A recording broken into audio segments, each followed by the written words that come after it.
at the American Heart Association, I went to a lecture and a movie given by Charles Dotter, who was then in Portland, Oregon, as professor of radiology. The topic was a term that I had never heard before called transluminal angioplasty, and the movie showed in a somewhat humorous and obviously very educational way his concept of how this startling idea of using catheters to open up blocked leg arteries could be utilized.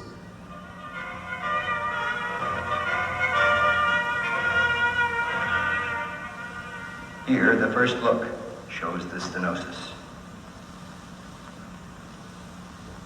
Now to thread the guide through it, always under fluoroscopy and with care. The patient watches. This time it practically fell through. It's not always this easy. It looks like we have a vein. Yeah, looks good, but let's not count our chickens for another day or so. He had a right to be pleased. 3 times around and still no pain. Looks like my reading job's working. Amen. He's wrong in calling it a ream job, though. There's no reaming, or drilling, or anything like roto-rooting. Nothing's blasted. Nothing's blown out. Now we do all these things. The end of it isn't plowed up. It is reasonable to hope that transluminal dilatation will someday replace the current management of renal artery stenosis. Perhaps it will have a role in a future sophisticated attack on coronary narrowing. So much for the future. Like Forssmann, Dotter, the first man to use catheters to open blocked arteries, had a drive and style that put him, and too often his ideas, outside of the mainstream. The radiology students that walked in and out of the department and around the department day in and day out, I can venture to say that probably at that time no one knew he was the chairman of the department. His dress was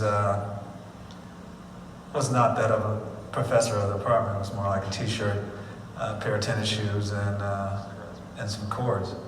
But the man's thoughts were solely on his work and not how he looked. I think that the people that worked in the lab with Dr. Dotter felt that what we were doing was very important because we could see the results of what we were doing. It went against what thoracic surgery was trying to do at the time because, there being a surgical approach, now here's a radiologist who is in essence trying to accomplish the same end through a different means, no surgery. And of course that was kind of a challenge to their turf, if you will. But that type of thing never affected Dotter. If he felt that medically a procedure could be introduced that was effective and provided a better end result for the patient, then that's all he needed to continue going ahead of it. I think Dr. Dotter's personality, in a way, was maybe somewhat of his own worst enemy in that tact was never one of his real high-level skills.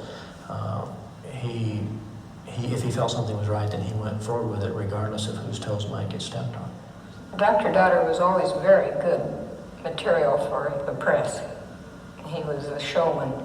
Someone on the Life staff heard about him, so they just arranged to come out and film him. Promised to show him what they were going to print, but they didn't, and printed these very dramatic poses that Dr. Dotter was in, and made him look like a mad scientist.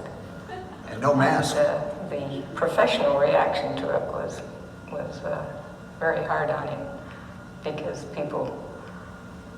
the physicians said they were going to send their patients to someone who looked like that.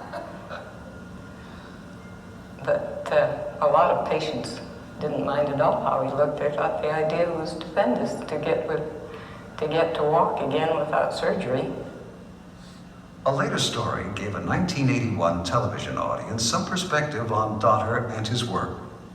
Dr. Dotter first used this procedure in 1964. It never caught on in this country.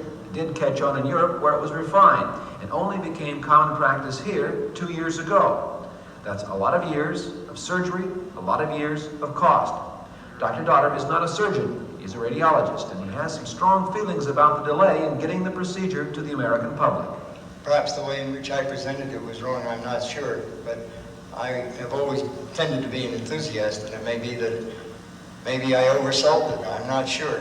I knew it was a good procedure and that it would come past sooner or later, and I was gratified that the Europeans did accept it, even if I was somewhat disappointed that it wasn't as widely believed in here in this country. Yeah, Dr. Daughter